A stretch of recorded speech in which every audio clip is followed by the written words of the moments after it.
Postingan ini hadir menjembatani minimnya penampakan feedback atau umpan balik di ruang kelas, eksistensi feedback masih top-down atau tradisional, dan awetnya komunikasi monolog yang seolah menjadikan ruang kelas tempat yang nyaman untuk ngantuk. Feedback atau umpan balik adalah bentuk respons, tanggapan, atau jawaban atas pesan yang dikirimkan komunikator kepada komunikan. Menurut Schwartz, bahwa feedback merupakan informasi tentang perilaku masa lalu, disampaikan sekarang yang mungkin memengaruhi perilaku pada waktu yang akan datang. Umpan balik biasanya berisi hal baik yang sudah dilakukan, hal yang butuh perbaikan, dan hal yang bisa dikembangkan untuk aktivitas selanjutnya. Dengan kata lain, pemberian feedback menjadi salah satu cara menciptakan komunikasi multi arah di kelas. Nah, apakah sahabat sudah membudayakan pemberian feedback di kelas Anda?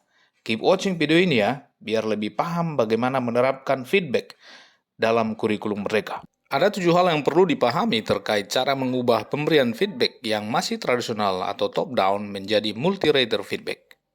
Pertama, feedback dapat disampaikan dengan beragam cara. Umpan balik dalam pembelajaran bisa saja disampaikan secara verbal, lisan dan tulisan dengan memanfaatkan Google Formulir untuk efisiensi waktu, atau nonverbal, isyarat, gerak-gerik tubuh, raut wajah. Langsung atau tak langsung, terjadi karena diminta atau tidak diminta, bermuatan positif atau pujian, atau negatif, kritikan, namun diharapkan muatan negatif dikemas dengan santun agar memberi efek perbaikan. Kedua, feedback menjadi bagian dari asesmen. Beberapa penelitian menunjukkan bahwa komponen asesmen formatif, feedback, peer assessment, dan self-assessment dapat melatih dan mengembangkan kemampuan berpikir siswa jika diberikan secara konsisten dan berkesinambungan. Sejalan dengan penerapan asesmen formatif, feedback dapat disampaikan di awal, saat, dan akhir pembelajaran. Dengan kata lain, feedback bisa muncul selama proses pembelajaran dan tidak terikat hanya di akhir pembelajaran. Namun, feedback dari siswa kepada guru sebaiknya diminta di akhir sesi pembelajaran.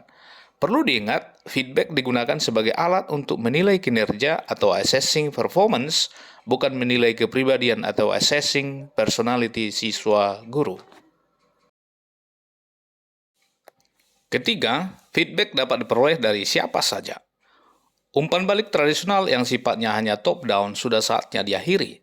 Dunia manajemen dan bisnis sudah menjalankan 360-degree feedback atau multi-rater feedback, yaitu cara untuk mengevaluasi kinerja seseorang melalui pengumpulan informasi dari berbagai pihak. Jadi, feedback tidak hanya dari guru doang.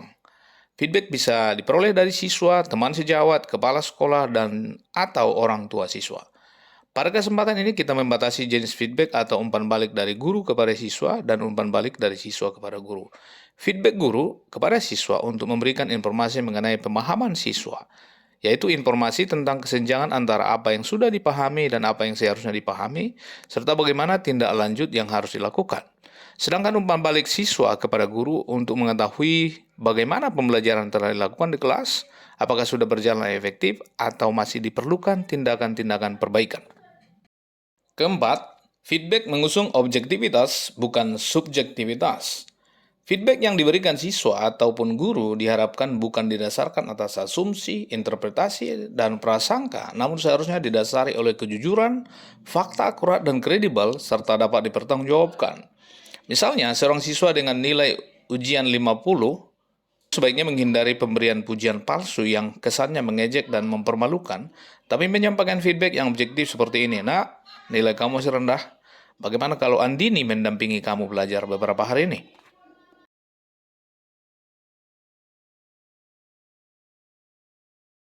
Kelima, feedback menginginkan lebih dari siswa. Dalam pemberian feedback, siswa tidak cukup hanya diberi umpan balik seperti, bagus nak, hasil kerjanya sudah mantap, good job.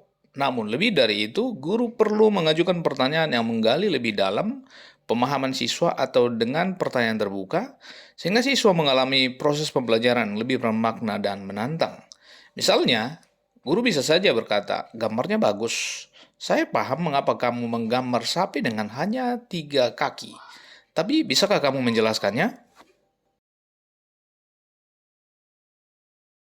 Keenam, feedback memerlukan pembiasaan.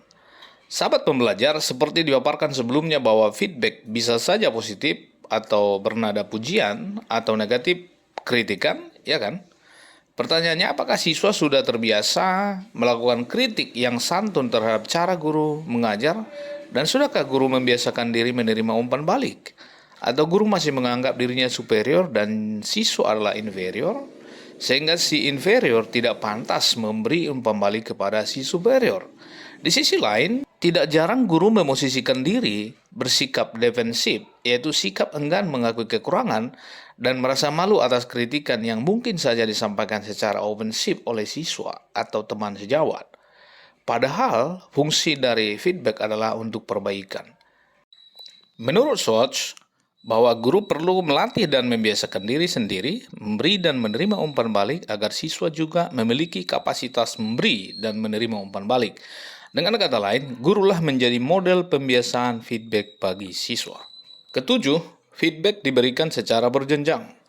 Dalam upaya melatih siswa agar terbiasa dan terampil memberikan umpan balik, guru dapat memulainya dengan menerapkan ladder of feedback yang dikemukakan oleh Sonja Terborch, di mana guru dapat memulai dari jenjang bawah, yaitu klarifikasi, sampai jenjang tertinggi, apresiasi.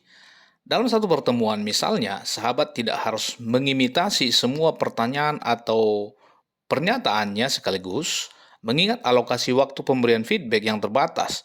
Silakan pilih dan sesuaikan dengan kebutuhan saja.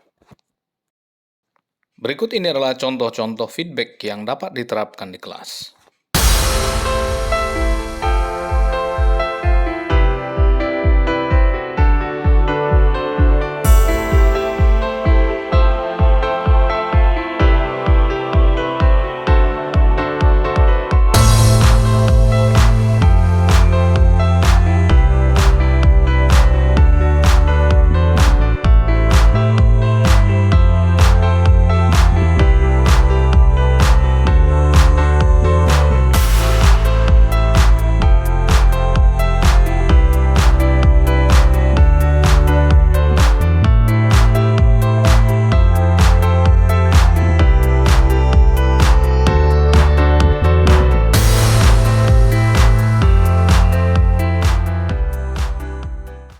Sahabat pembelajar, John Dewey pernah berkata bahwa if we teach today's students as we taught yesterday's, we rob them of tomorrow. Artinya, kalau guru masih menggunakan cara-cara jadul dalam mengajar dan miskin kreativitas serta inovasi, bisa dipastikan siswa akan mengalami cemas sosial atau demam panggung dengan kemajuan zaman. Bila selama ini guru tidak pernah memberi feedback, sekaranglah waktunya memulai. Bila guru sudah terbiasa memberi dan menerima feedback, tapi masih bersifat tradisional atau top-down, waktunya mengubahnya menjadi multi-rater feedback. Dengan multi-rater feedback, guru dan siswa melakukan pembiasaan saling memberi dan menerima umpan balik, sekaligus meningkatkan keterampilan literasi, numerasi, dan kecakapan anak guru satu. Demikianlah postingan kali ini menyapa sahabat semua, semoga bermanfaat. Salam perubahan.